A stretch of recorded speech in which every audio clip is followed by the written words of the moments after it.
On va reprendre l'enseignement. Excusez-nous pour le fait que nous suivons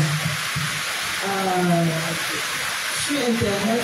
On a eu une forte priorité de suivre là. Il fait qu'on a été obligé d'arrêter. Voilà. Donc on va reprendre là où on s'était arrêté. On était à la page 130, paragraphe 2. Pour ceux qui prennent note, nous devons confesser nos erreurs pour être en communion avec Dieu, avec les serviteurs, avec les saints. C'est la vraie communion. Expulser les ténèbres de nos cœurs. Donc je reprends encore. Page 130, paragraphe 2. Nous devons confesser nos erreurs pour être en communion avec Dieu, avec les serviteurs, avec les saints. C'est la vraie communion. Expulser les ténèbres de nos cœurs. Livre 14, page 130, paragraphe 2. Nous devons confesser nos erreurs pour être en communion avec Dieu, avec les serviteurs, avec les saints. C'est la vraie communion. Expulser les ténèbres de nos cœurs. Lecture. La seule chose que nous devons garder à l'esprit, c'est qu'en vivant dans ce monde, il y a des fois où nous sommes dans les ténèbres et agissons mal. Et la Bible nous dit que nous devons confesser nos erreurs. Amen. Donc là, j'avais dit pour cette première partie-là que, étant dans une chair corruptible, nous allons tomber sans cesse jusqu'à notre mort. Mais le révérend nous dit qu'on doit accepter, on doit reconnaître d'abord que nous sommes faibles dans la chair et on doit accepter nos mauvaises pensées, les mauvaises actions qui découlent de notre chair. C'est en les acceptant, en reconnaissant notre nature, en acceptant qui nous sommes, que nous pouvons confesser à Dieu nos erreurs quotidiennes.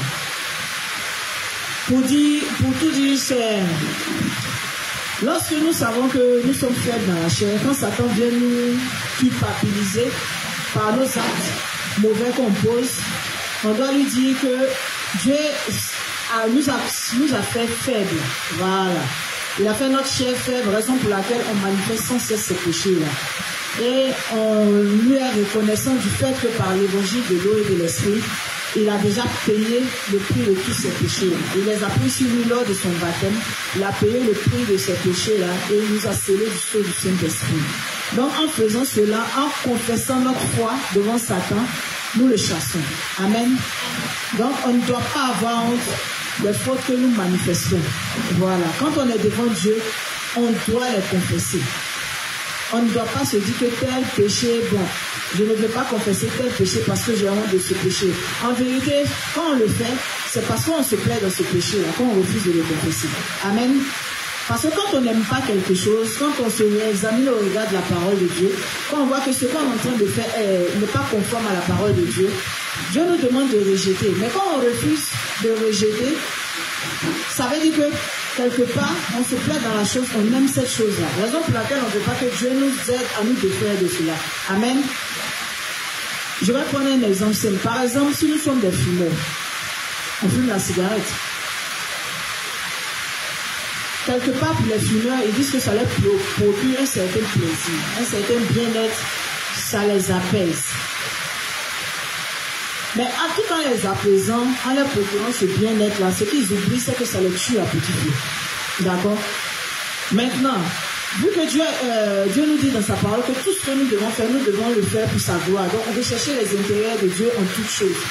Si fumer est un obstacle pour notre santé, alors que Dieu a besoin qu'on soit en bonne santé pour faire son œuvre, qu'est-ce qu'on fait? On se réexamine au regard de la parole de Dieu et puis on demande l'aide à Dieu pour arrêter de fumer. Mais quand on demande l'aide à Dieu, c'est-à-dire qu'on présente la chose à Dieu et qu'on lui demande l'aide pour arrêter, on doit jouer notre partition aussi. Parce que dans le renoncement à soi, on dit que Dieu nous aide à renoncer à nos faiblesses, mais nous-mêmes, on n'en a pas à jouer. On ne va pas se dire que vu qu'on veut arrêter de fumer, on ne va pas faire d'efforts pour arrêter de fumer. On a soumis à Dieu, bon, on se met dans notre coin là, et puis quand on a envie de fumer, bon, ça va prendre. De toute façon, Dieu, au moment opportun, il va nous aider à arrêter. Non. Quand on se comporte comme ça veut dire que honnêtement et sincèrement, on n'a jamais pris la résolution même d'arrêter. C'est parce qu'on voulait faire joli. Voilà, on voulait essayer d'être peut-être plus ou moins en paix avec notre conscience quand on a dit ça comme ça. Sinon, au fond de nous, on n'a pas accepté. Parce que quand on décide, on prend la résolution d'arrêter quelque chose. Quand Dieu voit qu'on est honnête dans ce que nous demandons, il nous donne la force de pouvoir le faire. C'est-à-dire que quand on sent la vie, Dieu même nous donne la force même de résister. Amen. Amen.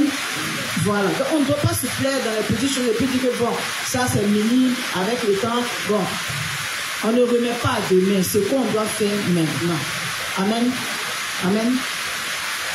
On continue. On va répondre à la question du reste pour Amos.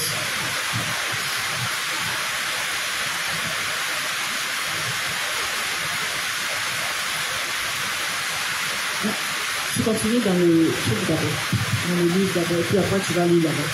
La raison pour laquelle nous devons le faire est que la vraie confession est indispensable pour notre communion avec Dieu et la communion avec ses saints et ses serviteurs aussi. Si nous disons, ayons des ténèbres dans nos cœurs, je n'ai rien fait de mal, je n'ai pas de péché, il ne peut pas y avoir de communion. Amen. Donc le révérend nous dit, pour faire la vraie, comment on appelle ça? Il dit la vraie communion, la vraie confession est indispensable pour notre communion avec Dieu. Donc pour être toujours unis à Dieu, on doit faire la véritable confession. Donc la véritable confession, précédemment, je l'ai expliqué. Donc pour avoir une bonne communion avec Dieu, on doit faire une véritable confession. Quand on a mal fait les choses devant Dieu, on doit se repentir. Amen. Maintenant, on doit faire la vraie confession pour avoir une bonne communion avec les saints, avec les serviteurs de Dieu. Ça veut dire quoi? Entre nous saints, on peut s'offenser, on peut se blesser.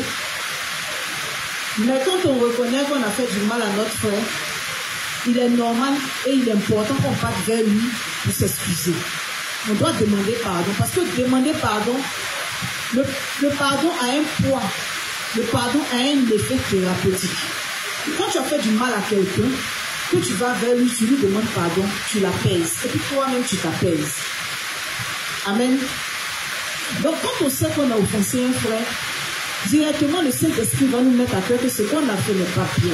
C'est quand on veut taire la voix du Saint-Esprit qu'on se dit mais on n'a rien fait, on veut se justifier. Sinon quand on fait quelque chose qui n'est pas bien vis-à-vis de nos frères, si on a eu à mal lui parler, le Saint-Esprit va nous reprocher ça. Quand à un moment donné, comment est-ce que le Saint-Esprit nous fait ressentir ça? Moi c'est comme ça que moi je ressens. Si par exemple dans mes propos j'ai eu à mal parler, au-dedans de moi je me sens triste, je me sens mal. À un moment donné, je me rappelle de la scène et puis je me sens mal. Mais quand je veux me justifier, je me dis que ce qu'il a dit la représentait, est-ce qu'il est mal parlé? Ça veut dire que j'ai tué la voix du Saint-Esprit qui me disait que tu as mal agi ici, et puis j'ai justifié ça par quoi? Par mes pensées. Donc quand on a offensé un frère, on doit aller vers lui, on doit lui demander pardon. Amen. Mais on va voir ce que le révérend nous dit. Il dit c'est pour maintenir la bonne communion entre les saints.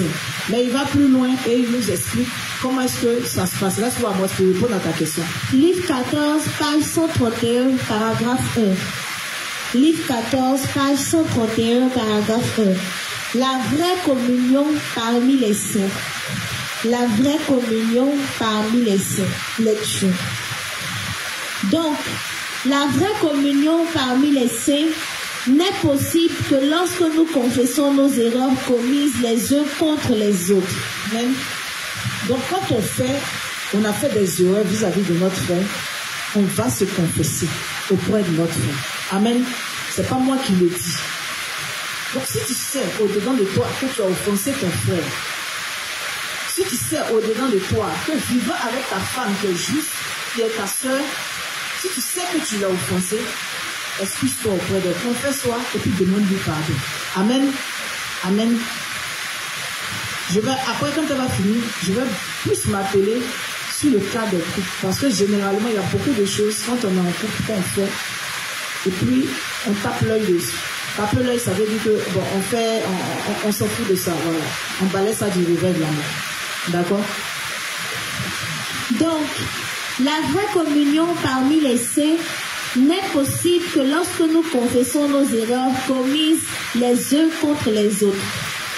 Je t'ai offensé, mon frère. J'ai dit des choses que je n'aurais pas dû dire, mais je n'en pensais rien. Pardonne-moi, s'il te plaît. Ainsi, il est bon que nous reconnaissions nos erreurs et demandions pardon. Amen. C'est pas compliqué. Ce sont de petits mots. Mais on est tellement orgueilleux, on est tellement fiers que ça devient des montagnes de mots. Quand tu sais que tu as offensé ton frère, va vers lui, dis-lui mon frère, je sais que j'ai déconné. Je sais que je t'ai mal parlé. Franchement, c'était pas mon but. Je ne voulais pas te blesser. Donc je te demande pardon si ça t'a affecté, si ça t'a offensé. C'est ce qu'on nous demande de faire pour qu'il y ait une bonne entente, une entente cordiale entre frères. Amen. C'est pas lui. C'est simple. Mais si on ne demande pas l'aide à Dieu, ça devient paresse. Amen. Parce que quelqu'un qui est orgueilleux, c'est quelqu'un qui ne peut pas demander pardon. Parce que pour lui, aller demander pardon, c'est s'humilier. En fait, c'est se rabaisser. Lui, il ne peut pas demander pardon. Mais les gens orgueilleux aiment qu'on leur demande pardon. Je ne sais pas pourquoi ça se passe comme ça. Ce que tu n'aimes pas qu'on te fasse, c'est ce que tu aimes faire aux gens. Et quand on est en erreur, souvent même quand nos frères viennent nous voir pour nous dire que peut-être que tu n'as pas fait attention, mais quand tu as dit cette parole-là, moi tu m'as blessé, ça m'a fait très mal. Et puis on essaie de se justifier au lieu de demander pardon. Quelqu'un qui vient te voir pour te dire que ce que toi tu as fait, ça lui a fait mal. Tu refuses de lui demander pardon, tu te justifies. Mais en fait, c'est parce que tu penses que tu es trop bien que toi tu ne commets pas des erreurs. Amen. Quand tu commets des erreurs, c'est parce que l'autre qui est en face de toi, c'est lui qui est mieux placé pour voir tes faiblesses. Souvent on est là, on est dans l'église. Quand on vient nous voir pour nous dire que toi là, tu as un mauvais comportement. Tu es trop nerveux, c'est pas bon. Une personne vient te voir, un autre frère vient te voir, un autre vient te voir. Et puis tu ne pries pas pour ça, tu te plais dedans, souvent même tu te tapes la poitrine pour dire que moi, il y a des trucs qu'on ne fait pas, moi, il y a gros cœur. Quand tu as gros cœur, à qui tu fais du mal? Dieu ne travaille pas avec les gens qui ont gros cœur. Mais si tu veux que si tu veux vraiment que Dieu travaille avec toi, ton gros cœur, il va casser. Et quand Dieu casse ça, c'est mieux même que tu écoutes les autres et puis tu vas prier. Plutôt que de laisser Dieu casser. Parce que quand Dieu va casser, tu auras tellement honte. Et si tu n'es pas fort, tu n'es pas vécu, tu vas quitter l'église. Amen. Donc, le révérend nous dit quoi? Pour qu'il y ait une bonne entente, une fraternité entre nous, quand on sait qu'on a offensé un frère, on s'excuse. On lui demande pardon. Quand un frère vient nous voir pour nous dire qu'on l'a offensé, si lui vient nous voir pour nous dire qu'on l'a offensé, ça ne coûte rien de demander pardon. Pardon permet de maintenir le lien. Ça empêche Satan de rentrer dans l'église. Amen. Amen. Ça, c'est concernant les saints dans l'église. On dit de se confesser les péchés les uns aux autres. Si j'ai eu à avoir de mauvaises pensées sur une telle soeur, j'ai eu à la critiquer, quand le Saint-Esprit me met à quelque chose qui n'est pas bien, on va vers le frère ou on va vers la soeur. On se confesse. Parce que, comme le reste pour moi, ça dit, on ne va pas aller à la maison pour dire à Dieu, Seigneur, j'ai critiqué ma soeur là, je viens mettre ça devant toi. Et puis la soeur même, elle ne sait pas. Souvent, on fait des commérages, les uns sur les autres. On se dit que l'autre n'a pas entendu. Mais souvent l'autre a entendu. Ça lui parvient à l'oreille et puis cause avec toi. Mais si une fois tu as beurré, commérage, entre parenthèses, tu as beurré ta soeur, qu'elle est venue vers toi, te rapporter ce que tu as dit, que tu as pensé que c'était en secret, et puis elle a entendu. Au lieu d'avoir honte pour vouloir te justifier là, il faut t'excuser. Parce que c'est Dieu qui permet qu'elle mette tes faiblesses à nu pour que tu te corriges. Amen. Amen. Si les commérages étaient une bonne chose, ça nous aidait à grandir dans la foi. Le Christ allait être le premier, le roi du Bénin. Mais ce qui était bien chez lui, c'est qu'il disait les choses à ses frères, aux apôtres, il leur disait, il n'avait pas besoin d'attendre de parler de eux, il leur disait les choses. Même quand il devait parler de Judas,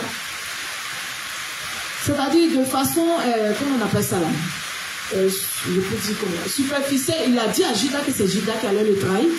Parce qu'implicitement, il a dit à Judas, celui qui va prendre le pain avec quoi? Avec quelle main là? C'est lui qui va me trahir. C'est parce que Judas, avec elle a pris, il savait. Mais c'est parce qu'il n'a pas voulu, il a voulu, comment on appelle, il a écouté, il a regardé à ses pensées, et puis il a fait ce que son cœur lui demandait de faire. Amen.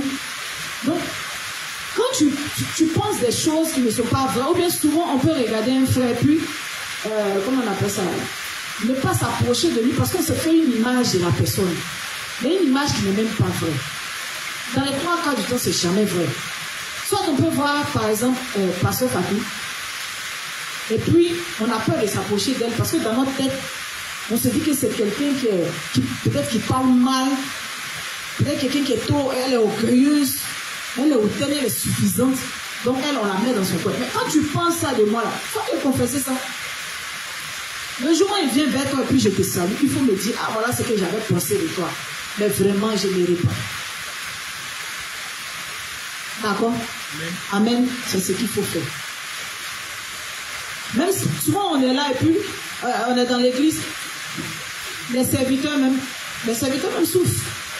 Mais en nous, c'est même, on ne sait plus, mais on ne pas les serviteurs. Hein. Parce que même le pasteur Tago, il passe sur le billard. Hein. Donc quand on sait qu'on a eu de mauvaises pensées vis-à-vis d'un dévancier, on a eu à mal parler de lui. Quand le Saint-Esprit nous met à cœur, et parce qu'on ne savait pas, au départ on va se dire qu'on ne savait pas, mais aujourd'hui le révérend nous a donné l'information que quand on fait ça là, on doit aller vers qui? Vers la personne concernée, puis on fait quoi? On se confesse. C'est pour la bonne communion. De la manière on se confesse devant Dieu. C'est de la même manière, quand on a fait du tort à nos frères, on doit confesser. Et puis on doit demander pardon. Pardon, ça n'a jamais tué quelqu'un. Au contraire, quand tu finis de demander pardon, tu ne peux pas savoir combien de fois tu te sens bien. Quelqu'un qui sait demander pardon aux enfants, qui sait reconnaître ses erreurs vis-à-vis de quelqu'un qui est plus petit que lui en âge, c'est quelqu'un qui peut demander pardon à tout le monde. Est-ce que vous comprenez? Amen. Je le dis pourquoi? Parce que l'école du dimanche, c'est une autre éducation. En fait, c'est une autre éducation spirituelle. Parce que même étant là-bas, quand souvent on arrive peut-être à parler mal, vous voyez, en fin d'année, en début d'année, on fait un bilan. Dans le bilan, on fait aussi, comment on appelle, les perspectives. Et puis, on demande aux enfants de nous passer au billard. On n'est pas parfait. Parce que si on ne le fait pas à un moment donné, on va penser que comme c'est nous qui enseignons, donc on fait tout bien. Donc on demande aux enfants de nous critiquer, de prendre chacun, de critiquer, de dire ce qu'il aime, ce qu'il n'aime pas. Parce que quand on te dit ce qu'on n'aime pas, c'est pour t'emmener à te corriger. Mais si on te dit toujours tu es bien, tu es bien, tu es bien, à un moment donné, tu vas penser que tu es parfait, tu vas oublier que ta chair est faible. Amen. Amen. Donc souvent, ce genre d'exercice, ça fait ça.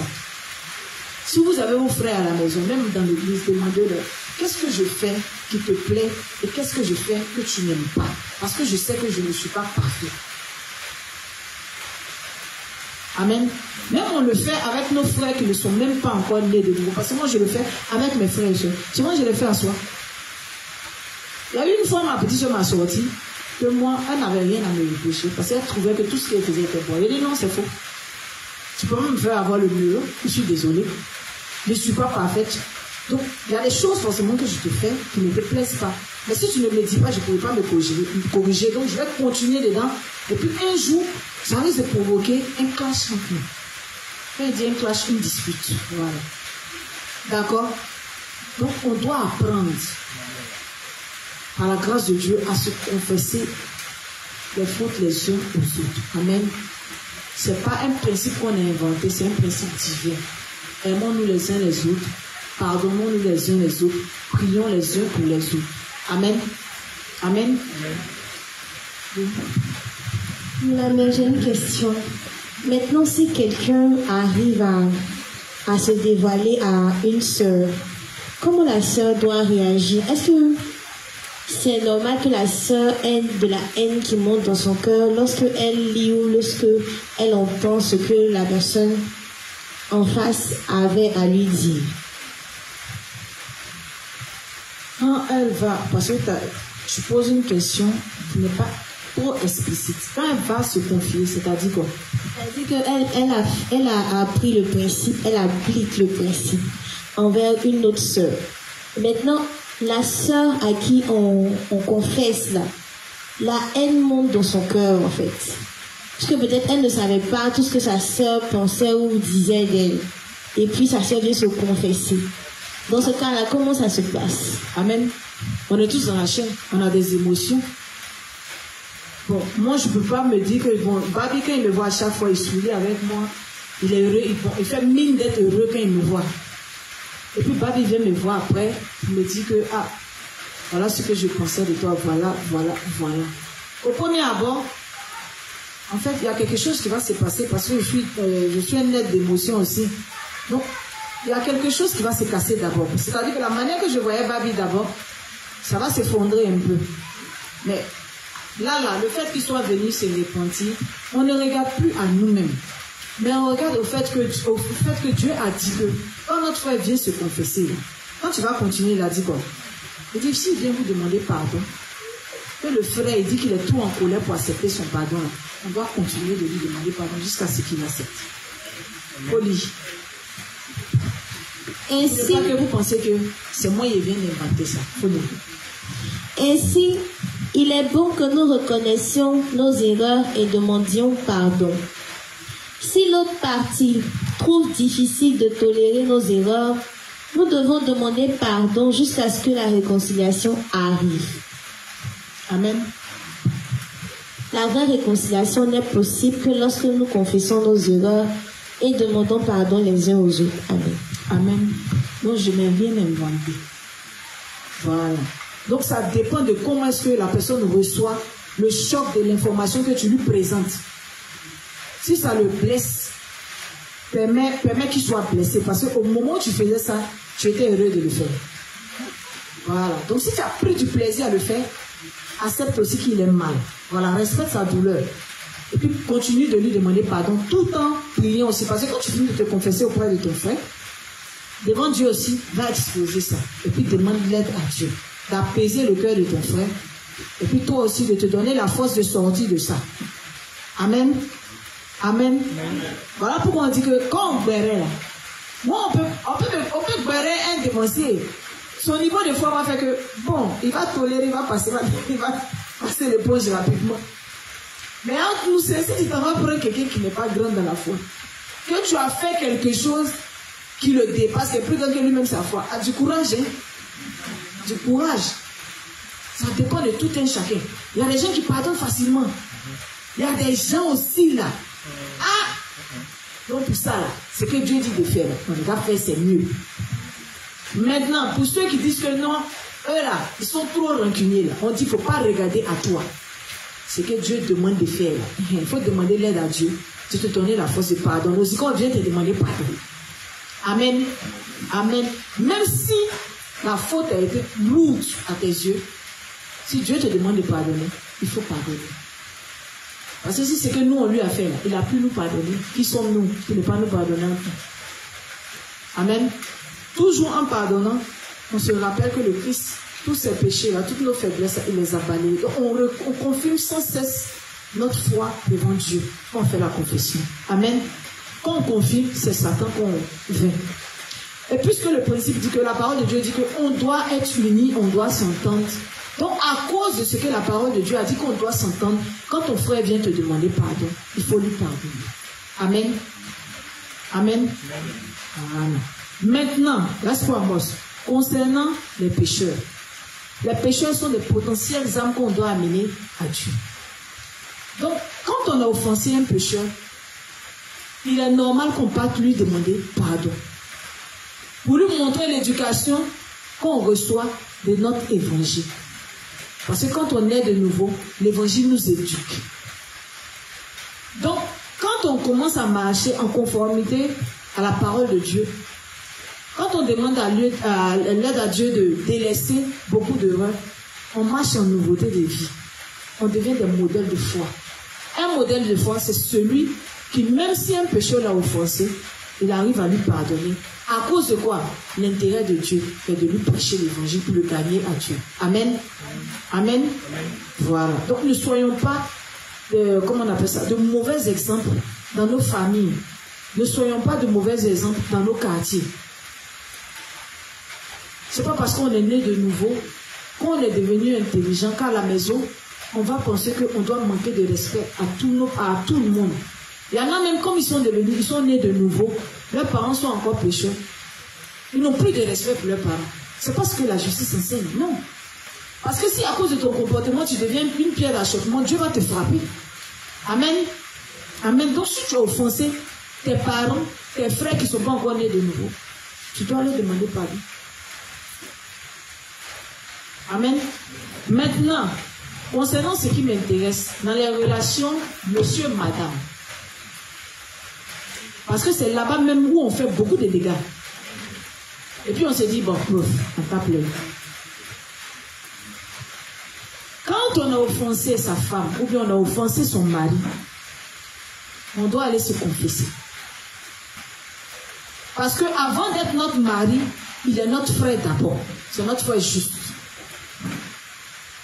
Donc, à cause du fait qu'il soit notre frère, il y a beaucoup de choses, on se retient dans beaucoup de choses. Parce que quand on aime notre frère, Dieu dit, qui s'aime soi-même aime son frère. Donc, ça veut dire que ce que tu ne vas pas aimer que ton frère te fasse là, il ne faut pas faire à ton frère. Amen. Donc, si tu sais que parler mal à ta femme, ou bien parler mal à ton mari devant les gens, si toi tu te mettais à sa place, qu'on te faisait ça, ça allait te blesser. Il faut t'abstenir de le faire à ta femme. Amen. Ou bien il faut t'abstenir de le faire à ton mari. On dit dent fait mal. Mais il ne faut pas essayer de voir si la dent fait mal. Je m'explique. Tu passes ton temps à tromper ta femme. Elle te pardonne. Elle t'interpelle, elle te fait asseoir. Elle te pardonne. Souvent même quand on fait ça, on ne demande même pas pardon. Souvent on sort, on va, on découche comme on veut, on vient à la maison, on se dit qu'on est le maître de la maison. On s'en fout, on ne demande pas pardon. Mais ce que tu oublies, c'est qu'à moitié là, elle est dans la même chair que toi. Quand elle va commencer aussi, j'espère que tu auras le même cœur pour supporter. Mais généralement, c'est ce qu'on ne supporte pas là, qu'on fait subir à l'autre. Donc, si tu es quelqu'un, tu aimes gazer, le jour où ta femme va gazer aussi, il ne faut pas avoir mal. Amen. C'est sa chair aussi qui se manifeste. Parce que si tu te comprends, tu dois comprendre aussi ton frère. Parce que quand c'est à ton tour là, tu ne dois pas dire que je le comprends, mais à son tour, tu ne vas pas la comprendre. Il faut la comprendre. C'est ton frère, c'est ta soeur. Plus poil. On ne se met pas dehors. On ne dit pas comme c'est toi qui allais faire. Donc prends tes bagages, il faut partir. Non, quand toi tu faisais, on n'a pas mis tes bagages chez nous. Si on t'a pardonné, c'est que tu peux pardonner. Amen. Amen. Oui. Amen. Amen. C'est pas vraiment mon volet. Quand reste pour Marceline, la responsable des cours va commencer à faire ça, comment on appelle ça. Sa conférence, elle va rentrer dans les détails. Mais je dois survoler parce que on parle de frères. La vraie communion entre frères. Voilà. Donc, si ton mari t'offense aussi, ou bien ta femme t'offense, il ne faut pas garder dans ton cœur. Le cœur, ce n'est pas un tiroir. Parce qu'à force de transformer ça en tiroir, on finit par avoir beaucoup d'ulcères, puis beaucoup de problèmes. Il a fait, ça te fait mal, c'est ton frère, il faut lui dire. Tu as fait, ça m'a fait mal. Et quand tu finis de lui dire, ça m'a fait mal, tu es libéré. Amen. Amen. Et puis tu pries pour que Dieu lui donne la force aussi d'arrêter. Et puis d'apprendre à demander pardon. Parce que souvent, là, on ne comprend pas que pardon, là, ça résout tout. Souvent, tu peux faire comme ça. Mais quand tu te réponds, tu te fais petit, tu viens demander pardon. Ça efface comme rien. Amen. Amen. Apprenons à nous confesser nos fautes les uns aux autres. Et puis demandons l'aide à Dieu de nous pardonner les uns les autres. Amen. Mais toujours en reconfirmant sans cesse notre foi en l'évangile de l'eau et de l'esprit. Amen. Amen. Bon, reste pour, il a répondu à ta question. Donc, le révérend nous dit quoi ici? Si nous disons, ayant des ténèbres dans nos cœurs, je n'ai pas fait de mal, je n'ai pas péché, il ne peut pas y avoir de communion. Voilà. Donc on vient te faire un reproche, et tu dis, je ne vois pas ce qu'il a fait de mal. Moi, personnellement, il y a des gens qui sont comme ça. Quand tu viens la voir pour lui dire, la dernière fois là, le frère, pardon, la dernière fois là, tu as fait un truc là, ça m'a fait très très mal. Ah, je ne vois pas ce qu'il a fait. Il ne voit pas. Tu es sûr que c'est moi qui ai fait? Non, il ne voit pas. Attends, tu es fâché, hein? Petit truc là. Tu as pris au sérieux. Oh, tu ne veux rien. Toi là, mais tu ne t'es pas excusé. C'est pas quand tu as dit tu ne vaux rien, c'est effacé. Ça n'a pas effacé. Parce qu'il a eu mal. Il est venu te voir, il t'a dit. Quand tu lui dis tu ne vaux rien, on ne peut même pas plaisanter avec toi. Toi, à ton tour, il faut te mettre un peu à sa place. À ton tour, tu allais supporter. Il y a des choses que chacun de nous peut supporter, puis il y a des choses que d'autres ne supportent pas. Donc, il ne faut pas heurter les gens. Voilà. Il y a des gens, il y a des petits trucs, ils ne supportent pas. Il y a des gens, on peut les attacher. Attachement, trouvez-moi un mot là pour bien dire attachement. Voilà, les charries. Charrie, c'est gros. Hein. Tout le monde a compris charrie. Charité. Charité, c'est gros encore.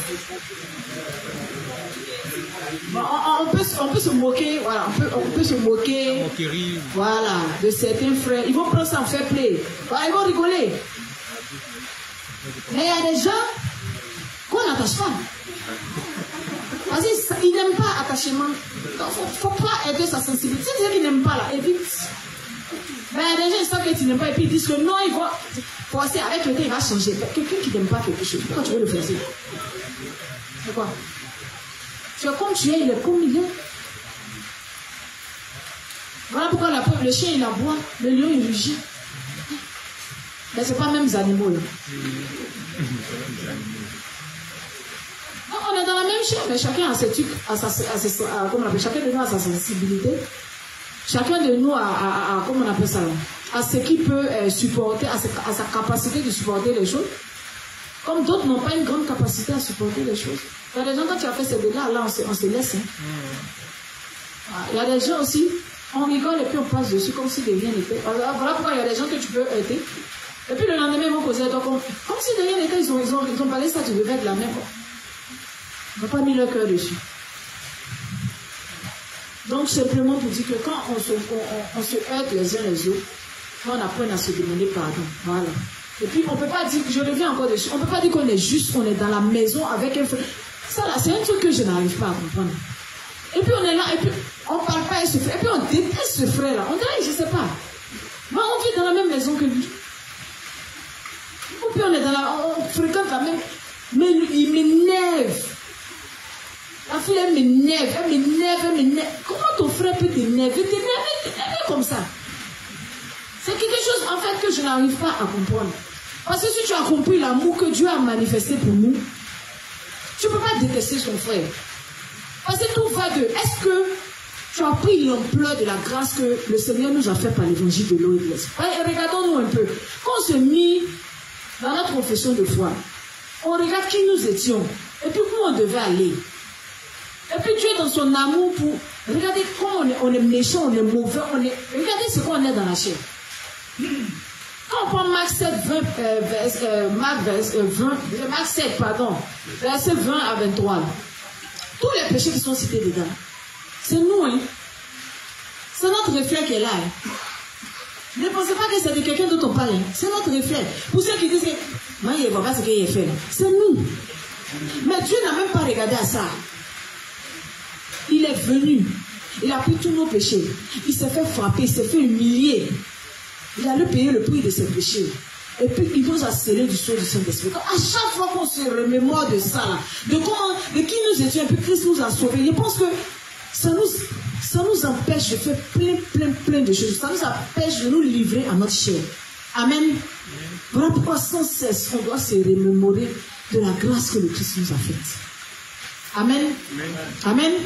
Voilà. Si on veut être en de bons termes avec Dieu, en de bons termes avec nos frères et sœurs, en de bons termes avec les serviteurs de Dieu, on doit confesser nos péchés les uns aux autres. Amen. Amen.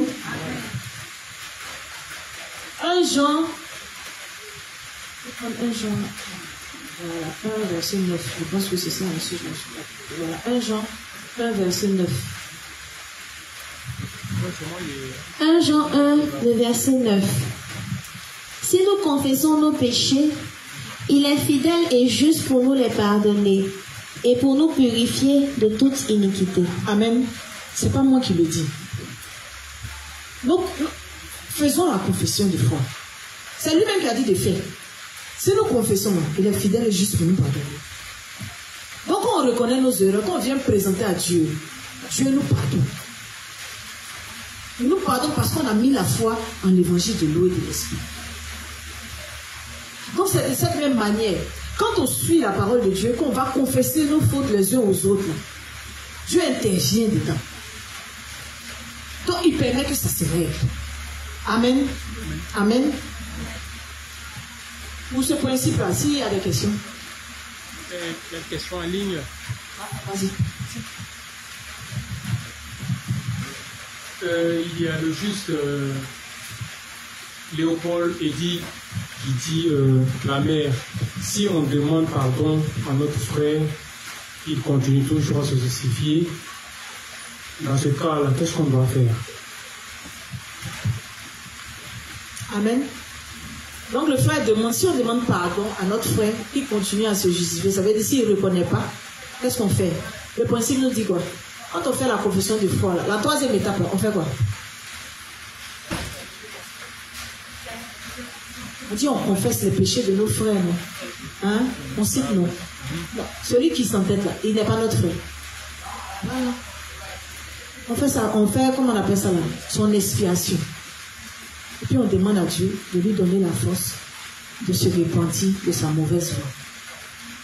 Amen. Et puis de s'attacher au principe. Si avec toi, il n'a pas reconnu, c'est pas arrivé quelque part, tu as laissé, tu lui as pardonné, Dieu va permettre qu'il ne pas te croiser faire. Dieu éduque bien. Hein? Il éduque bien. C'est qu'on va te faire et puis tu ne vas pas aimer. Quand tu fais ça à ton frère, Dieu va permettre qu'on te fasse pire. Pour que tu apprennes à te mettre à la place des autres. Amen. Amen. Donc s'il ne fait pas là, il faut lui pardonner, faire son expiation. Et puis toi que ça fait souffrir là, il faut lui pardonner pour passer à autre chose. Parce que si tu ne lui pardonnes pas, ça va t'affecter. Et si ça t'affecte, tu vas aller contre le principe de Dieu. Parce que si ça t'affecte, tu ne peux pas prier pour lui.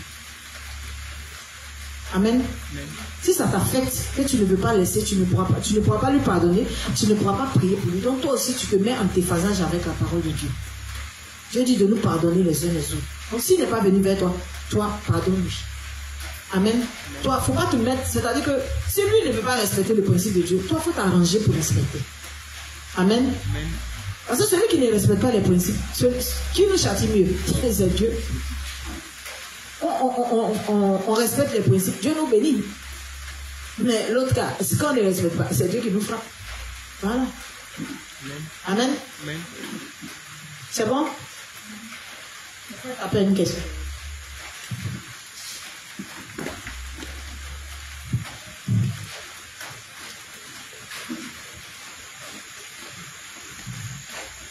Bonsoir les saints, je vais poser une question. Je veux savoir, Dieu est dit dans son droit de frapper un frère qui refuse d'accepter la confession d'un de ses frères. Par exemple, comme on vient de le dire tout à l'heure, ton frère avec le jeu contre toi vient avouer. Et si ça avait qu'il vient te dire que depuis 2 ans, il sort avec ta femme. Et il te dit, bon, il a fini de se confesser, il est parti. Il continue de prier, mais toi, tu ne veux pas laisser. Est-ce que toi qui ne laisses pas, là, tu vas te frapper parce que tu n'as pas voulu accepter ça? Je veux savoir.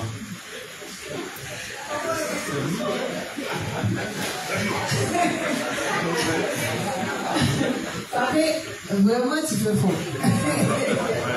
Bon, en fait, pour faire simple, ton frère t'a trompé, est sorti avec ta. Il est sorti, il a combattu ta femme pendant 2 ans. Donc, les deux t'ont fait ça pendant 2 ans. Maintenant, au bout des 2 ans, il vient te voir pour te demander pardon. Et en vérité, depuis 2 ans, j'étais ton rival, je sortais avec ta femme. Maintenant, il vient te demander pardon. Maintenant, toi, tu dis que ça te fait trop mal, tu ne peux pas laisser. On dit, il n'y a pas plus grand que d'accepter la parole de Dieu. Dans les premiers moments, on n'a pas dit que tu vas accepter. Je me fais comprendre. Mais le principe dit quoi? Que on doit se pardonner les uns les autres. C'est pas moi qui ai dit. Quand on dit on doit se pardonner, ça veut dire que c'est de façon mutuelle. Même si tu n'as pas la force, demande l'aide à Dieu. C'est Dieu qui va te donner la force de lui pardonner. Amen. Mais en fait, ça m'est revenu. On est dans une chair qui est faible. On est d'accord. On a dit, on commet l'adultère, on commet l'impudicité. Dieu dit de ne pas placer sa confiance en l'homme. Donc, s'il est tombé, si tu n'arrives pas à lui pardonner, c'est parce que tu es surpris qu'il ait fait ça. Alors que Dieu a dit qu'on est un amas de péché. On est dans une chair qui est corruptible. Mais lui, sa corruption, c'est avec toi qu'il a voulu faire ça. L'homme est pervers. Hein? L'homme est pervers. Chacun va dans le sens qu'il arrange. Chacun va chercher ce qu'il veut, où il veut. Mais le principe dit quoi? Il faut lui pardonner. Si tu n'as pas la force, il a fini de se confesser, il a donné don. Maintenant, toi, il a fini, toi, c'est en toi, la douleur là. C'est en toi, c'est toi qui as mal. Tant que tu ne lui pardonnes pas, ça va te ronger. Et si ça te ronge là, tu ne vas jamais prier pour lui, tu ne vas jamais lui pardonner. Alors que Dieu dit, on doit se pardonner les uns les autres. Donc quand tu ne lui pardonnes pas, est-ce que tu es en accord avec la parole de Dieu? Ce n'est pas moi qui suis venu dire ça, c'est Dieu. Donc souvent il y a des choses qui nous dépassent. Mais on doit mettre de côté nos pensées et puis on fait un avec la parole de Dieu. Amen. Ça va prendre le temps que ça va prendre. Mais si tu es honnête, Dieu va te donner la force de lui pardonner. Amen. Voilà. Mais ça ne veut pas dire que si tu lui as pardonné, tu le vois, tu ne dois pas lui dire bonjour.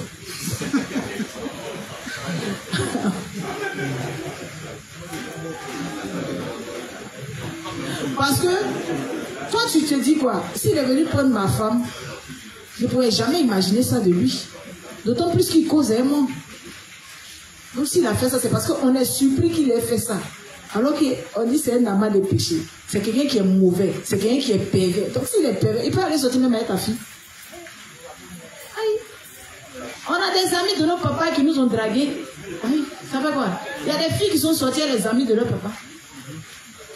Est-ce qu'il y a des papas qui ne... Comment on appelle ça? Il y a des femmes, quand elles vont se marier, on leur donne un enfant. Généralement, ça se fait dans certaines traditions. On leur donne, quand elles n'ont pas encore fait d'enfant, on leur donne une petite fille pour les accompagner dans le foyer. On dit non, là, la petite fille va t'ouvrir, bon, les superstitions, elle va t'ouvrir la porte pour avoir des enfants. La femme vient élever l'enfant avec son mari. Et puis, plus tard, sa fille là devient sa rivale. Si les hommes même couchent avec eux-mêmes leurs propres enfants pour en faire leur femme, c'est pour enfants des gens là qui est quoi? Et puis c'est pour sortir ta femme là qui est quoi? Mais c'est l'homme. C'est pas parce qu'on n'a pas connaissance de tous les actes, nos actes mauvais, les actes mauvais des hommes, qu'on va penser que il y a des choses, mais qu'on va te dire que les gens ont fait là, tu vas tomber de nu. Mais c'est l'homme. C'est l'homme. À un moment ou à un autre, on ne doit pas s'écarter de la vérité qui dit que l'homme est mauvais dans la chair. Il n'y a rien de bon dans la chair. C'est quand on s'en écarte que nous-mêmes, parfois, quand on tombe, on est surpris qu'on soit tombé. On est surpris de certaines choses qu'on fait. Tiens, je n'ai jamais imaginé même qu'il allait faire ça. Mais on a fait quand même. Amen. Tabé, elle répondait à ta question. Voilà. Donc c'est pour Dieu. C'est la parole de Dieu qui doit importer. Donc, Goumen, il faut confier à Dieu. Dieu va réparer ton vie. Chagrin, Goumen, chagrin. Amen. C'est le principe qui est, comment on appelle, intéressant, bien. Principe intéressant. On parle de mariage. Merci beaucoup. Ce principe-là, il est puissant, il est alléchant et il éveille beaucoup de choses. Mais moi, je voulais demander, tu as fait un truc à ton épouse ou à ton mari. Vous ne posez pas les mots sur les choses. On est en famille. Le truc là, c'est quoi? Tu as péché contre elle. Bon, je ne sais pas ce que je vais dire. Parce qu'il dit, oh, il y a pas de, les autres aussi, c'est vrai. Non, allons. Mais tu lui as fait tort. D'accord, peut-être c'est le mot trompé là que tu voulais qu'ils disent. Ne dis ça non. Et si c'est pas ça. Voilà. Donc, ça fait la chose. Donc, les mots que tu vas mettre là, sont les mots là, nous on prend pour parler. D'accord. Donc, si tu dis c'est trompé, nous on prend trompé. Si tu dis c'est tort, nous on prend tort. D'accord. C'est que sur le reste, tu vas mettre ça devant Dieu. Et puis ta femme, tu vas aller confesser ce que tu as fait. Si c'est tort, tu vas confesser. Si c'est trompé, tu vas confesser. Ce truc-là, il revient beaucoup dans le couple. Et comme nous sommes frères et sœurs, aussi, comme le principe nous concerne, je voulais poser la question. Tu as demandé pardon. Et puis, prochaine parole là, la personne ramène ça. Vous avez fait 20 paroles. Le premier truc que tu as demandé pardon là, ça revient encore. Bon, vraiment, en fait, j'ai ma réponse, mais je voulais demander ça quand même, tu as parlé dessus. C'est pour faire, ma réponse, c'est de faire son inspiration. Peut-être qu'elle a un problème avec le pardon. Ou bien il a un problème avec le pardon. C'est ce que je veux dire. Moi, en fait, ça me fait plaisir parce que ça permet, c'est pas un règlement de compte, mais ça nous permet de dépasser beaucoup de choses et puis de mieux comprendre ce qu'on comprenait mal. Voilà. Je vais te dire une chose. Comme on prend l'exemple de taper avant d'arriver à ton exemple. Même si tu as pardonné à ton frère qui est sorti avec ta femme, à chaque fois que tu vas le voir là, tu ne vas pas te remémorer ça. Tu lui as pardonné. Mais est-ce que tu n'as pas de souvenir? Est-ce qu'on va empêcher, comment on va t'empêcher de reposer sans c'est ça la chose? Tu n'as pas de rancœur. En fait, tu n'as pas de doute. On dit pardonner là, c'est quoi en fait? Moi, je vais m'expliquer. Puis, si peut-être mon explication n'est pas claire, que peut-être mes pères ici présents veulent étayer un peu mes propos, ils vont le faire. Parce que pour moi, quand je dis que j'ai pardonné à quelqu'un qui m'a offensé, en fait, quand la personne a fait, c'est pas que j'ai oublié. Quand je dis oublier, c'est quoi? C'est-à-dire que quand il m'a fait peut-être son offense, non, je ne parle pas de tromper, quand il m'a offensé, ou bien même quand il m'a trompé, ça ne veut pas dire que je ne me mets pas en tête qu'il ne m'a pas trompé. Il m'a trompé, il est venu me dire, c'est logé quelque part là. Mais je lui ai pardonné, ce qui fait qu'à chaque fois que je le vois, je n'ai pas de la haine pour lui. Tu comprends? Je n'ai pas de la haine. Mais au contraire, c'est parce que je le comprends que j'arrive à prier pour lui. Maintenant, quand la personne revient sans cesse là, moi, il y a dit celui qui nous éduque, c'est Dieu. C'est pas parce que la personne a un problème avec le pardon. Mais ce genre de personne, à leur tout là, quand tu l'as fait là, quand tu as laissé tomber, on ne vient plus dessus. Les gens qui aiment te rappeler là, c'est les gens à qui n'aiment pas qu'on leur rappelle pour eux. Donc quand elle va te rappeler, il faut lui rappeler. Quand tu as fait ça 2 fois, tu vas voir qu'elle va arrêter de te rappeler. Moi, pour moi, je trouve que c'est le remède. Si tu me dis la dernière fois là, ce que tu m'as fait là, il va te rappeler aussi. Et moi, ce que tu m'avais fait là aussi. Tu as fait, mais il ne t'a pas donné, non. On est qu'à passer à autre chose. Quand tu vas faire ça 1 fois, 2 fois, arrêtez de te rappeler. Parce que quand elle te rappelle, c'est pas elle en train de te dire que toi tu as des trous de mémoire. Tu oublies vite. Maintenant, comme elle a une mémoire d'éléphant, il faut lui rappeler aussi que tu as une mémoire d'éléphant. Mais on dit ça pour rire, mais le plus important, on ne doit pas regarder à nous-mêmes. En regardant la parole de Dieu qui dit qu'on doit se pardonner les uns les autres. On doit dépasser ça pour qu'on puisse s'entendre. Amen. Maintenant, je ne sais pas si les pères ont quelque chose à ajouter pour étayer. C'est bon, ça va? Les mains des spectateurs sont à l'air. Donc, reste pas à moi aussi. C'est ça. Voilà. Et puis, chacun de nous est comme il est. Voilà. C'est que sûr, on se demande l'aide à Dieu pour changer. Mais nous-mêmes, on dit ce qu'on appelle notre nature. Il y a des gens, quand ils disent ils ont laissé tomber, ils ne reviennent plus dessus. Ils passent à autre chose rapidement. Il y a des gens aussi qui ne savent pas vite passer à autre chose. Ils vont te dire, pardon. Mais à chaque fois que tu as fait, ils estiment que tu dois avoir mal comme ils ont eu mal quand tu es venu leur dire. Donc c'est pour que tu aies mal qui te rappelle. Quelqu'un te rappelle, en fait, il faut taper l'œil. Voilà, faut taper l'œil dessus. Il ne faut pas considérer. Voilà. Il ne faut pas que ça t'affecte. Voilà, dis que la personne est comme ça, puis plus pour elle. Amen. C'est bon? Amen. Y a-t-il des questions? On est déjà à 21h. S'il y a des questions, on va pas. Le prochain thème là, on va travailler dessus demain. On est en famille, hein? Et puis il tombe des gouttes, la pluie c'est pas encore arrêté. Donc. Étalons notre lèche ça à la famille, on va se débrouiller pour laver ça. Je pense que d'autres ont amené au mot, d'autres ont amené de l'eau. Voilà. Moi j'ai les pinces, voilà. On va sécher. Si ici là, on n'a pas réglé, on va régler où? Parce que quand on finit hier, c'est ce que vous avez fait. Il y en a qui il y a 3 personnes qui m'ont mal tapé dehors. Quand il m'a tapé, il y a 3 personnes qui m'ont pris ici en aparté pour me poser leur question. N'ayez pas honte du micro. Voilà. Voilà.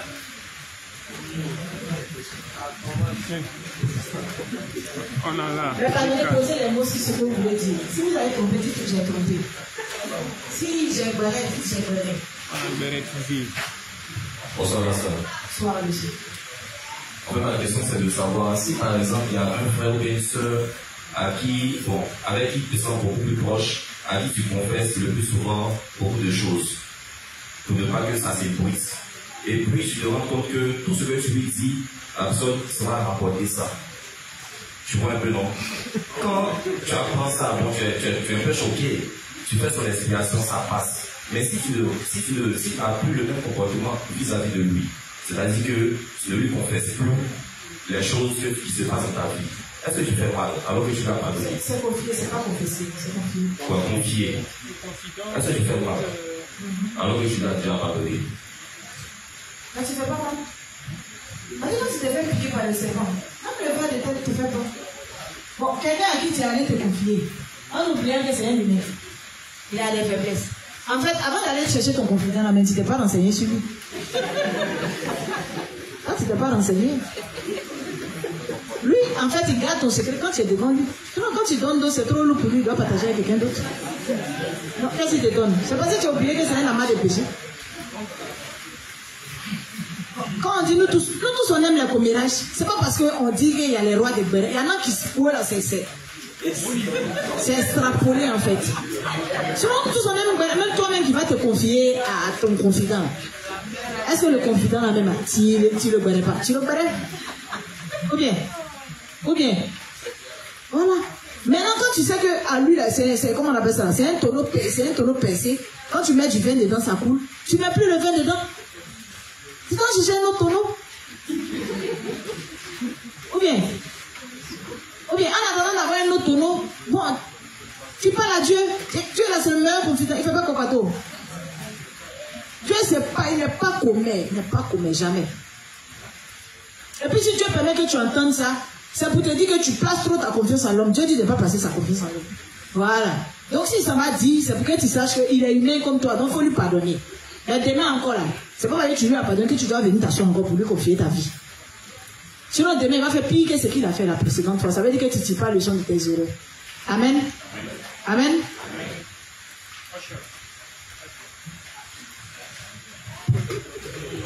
Bonsoir, pasteur. Bonsoir, mon frère. Moi, ce que je voulais donner comme préoccupation, c'est-à-dire que tu es injuste, tu es dans une activité de l'église et l'activité n'est pas gérée avec tes frères comme il se doit. Et puis tu essaies de reprendre ton frère pour lui dire que tu t'intéresses à l'activité. Alors le fait de reprendre ton frère, quelqu'un d'autre te reprend, mais pas de la bonne manière, mais avec tes principes. Pas de la bonne manière. Pas de la bonne manière. C'est-à-dire la personne te reprend avec colère, te parle avec une certaine rage, mais elle te dit que non, si tu veux reprendre ton frère par rapport aux activités, voilà ce qu'il faut faire. La personne ne sait pas te reprendre, en fait, il y a une colère derrière. Et toi, tu te calmes, tu te tais. Maintenant, ce truc-là passe. La personne n'a pas pris conscience de t'avoir fait mal. Toi, qu'est-ce que tu fais? Tu vas vers la personne, tu exposes ça, tu demandes pardon, ou bien tu attends que la personne prenne conscience? Ok.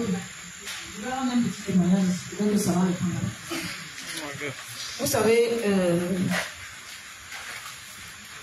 on peut avoir, dans l'église, nous sommes tous des frères et sœurs, mais on peut avoir des affinités avec d'autres, plus qu'avec d'autres. Voilà, on peut s'entendre plus avec un frère parce qu'on a les mêmes délits, et puis avec d'autres, ben, ça demeure nos frères, on cause avec tout le monde, mais il y en a qui sont nos gars, voilà. Et puis tu te rends compte que la chaleur qu'il y avait en vous, elle s'est dissipée. Je ne sais pas si je me fais comprendre, on me suit, non? Tu sens qu'il y a un changement. Mais tu ne vas pas vers le frère ne vient pas vers toi. Mais au-dedans de toi, puisque c'est toi qui ressens le changement, et puis c'est ton frère, quand tu viens plaisanter avec lui, comme tu avais l'habitude de plaisanter, tu le sens fort.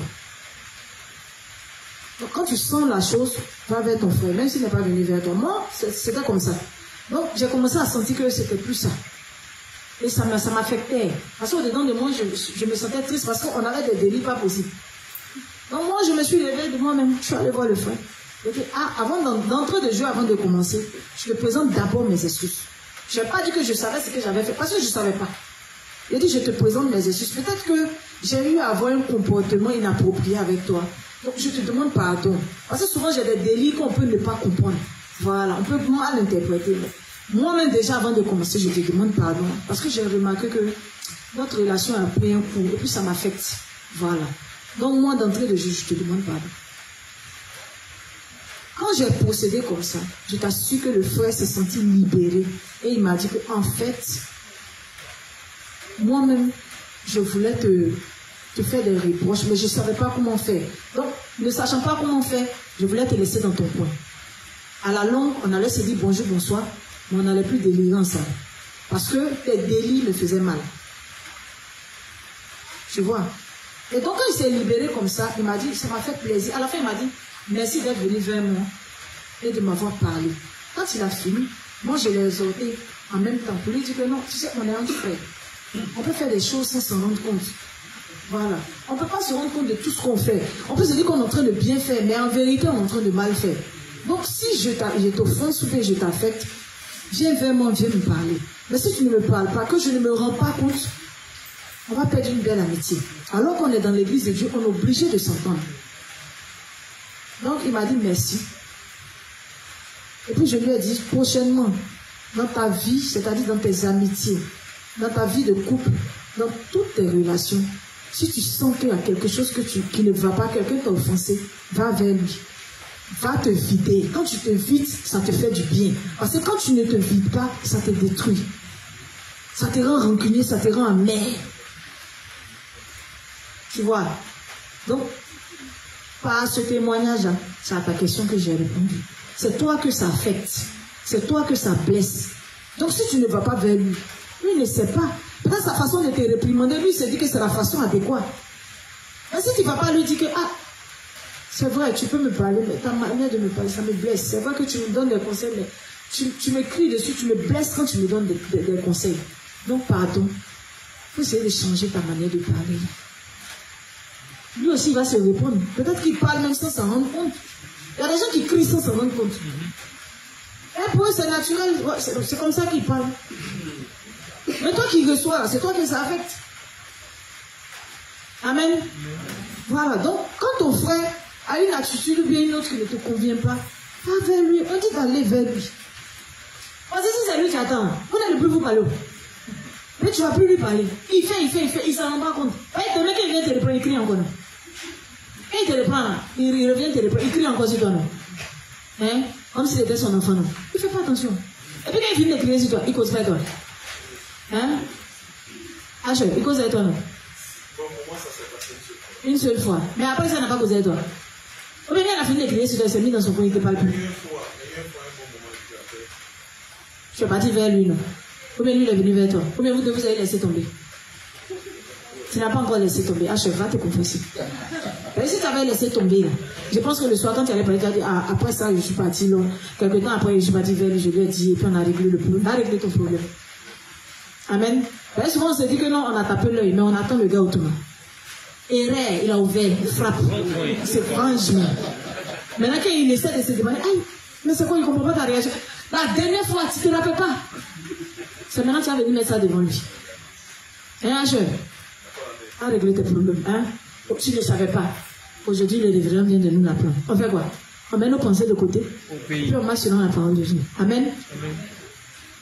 Qui d'autre? Bon, on va s'arrêter. C'est la dernière question parce qu'il y a des frères qui vont loin. Il pleut. Non, il pleut pas.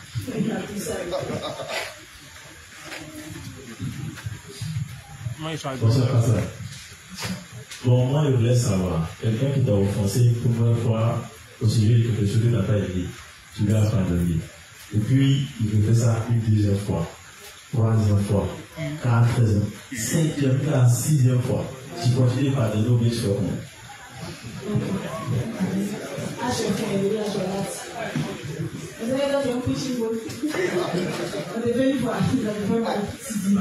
Tu pardonnes. Deuxième fois, on fait encore. Tu ne vas pas vers la personne. Et tant que tu ne vas pas aller vers la personne ne sait pas. La personne va faire encore. Quand tu lui pardonnes, est-ce que tu lui confesses? Tu lui dis que ce qu'il te fait là te fait mal. Tu ne dis pas. Pourquoi tu ne dis pas? Jean, t'es trop bien, quoi. Mais tu vois que tu n'es pas bien, non? Et ça te fait mal et puis tu gardes dans ton ventre.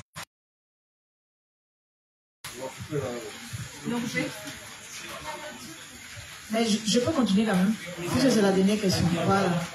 Non, ne mettez pas les cloches à pardonner. Là, pendant qu'on baisse un peu. Voilà. Donc, je disais là, quand quelqu'un te fait quelque chose, le principe nous dit quoi? Pour une bonne communion, on doit se confesser les fautes les uns aux autres, n'est-ce pas? Hein? Voilà. Donc, voilà, c'est mieux que la lumière vienne là, il voit ton visage et puis je pense. Donc quand tu vas avec, tu n'es pas, si tu ne vas pas lui dire, la personne ne sait pas. Moi par exemple, chaque fois que moi je rentre, je prends un exemple tout bête. À chaque fois que moi je rentre dans l'église, il y a une manière de taper ta nuque. Je passe. Tu n'aimes pas. Tu vas à la maison, tu fais mon expiation, mais tu ne me dis rien.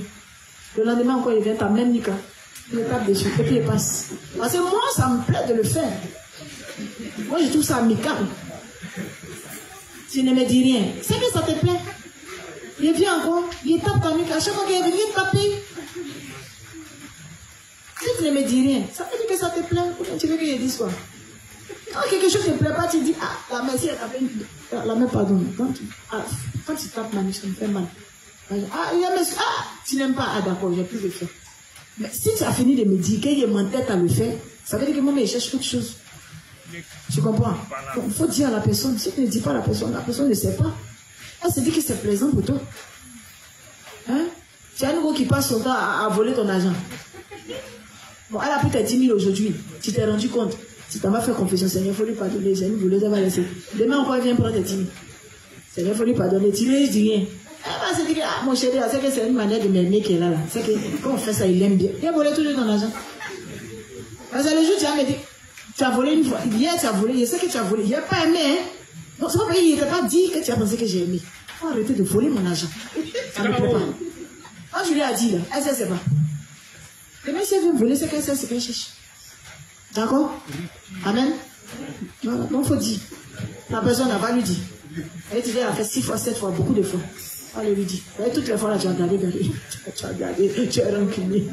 Et tu attends un seul joueur, il dit, tu as lui rappeler toi. On a dit qu'elle va toucher là où elle ne doit pas toucher. Tu as remboursé pour toutes les fois là. Donc on va les faire. Amen. Ok, sur ce, on va s'arrêter là. Amen. On va prier pour la fin et puis demain, par la grâce de Dieu, on va se retrouver en gros. Amen. Donc les justes ensemble, disons merci à Dieu pour ce temps d'enseignement et confions-lui le reste de la soirée. Prions. Père éternel, nous te disons merci. Merci pour cet enseignement que tu nous as donné ce soir. Merci Père de ce que tu nous donnes la force de pouvoir te prier, te demander de nous aider à aller vers nos frères et sœurs, vers les serviteurs, vers l'église, pour avouer, pour confesser, pour dire tout ce que nous avons fait de mal et tout ce que nous pensons dans l'ombre. Merci de ce que la véritable communion règne dans ton Église, afin que ton œuvre avance davantage. Merci Père de ce que tu as raccompagné chacun à la maison, sain et sauf malgré les intempéries. Merci de ce que tu nous as donné la santé, la force et les moyens d'être unis demain et le reste de la semaine. C'est au nom de ton Fils Jésus-Christ que nous avons tous prié. Amen. Amen.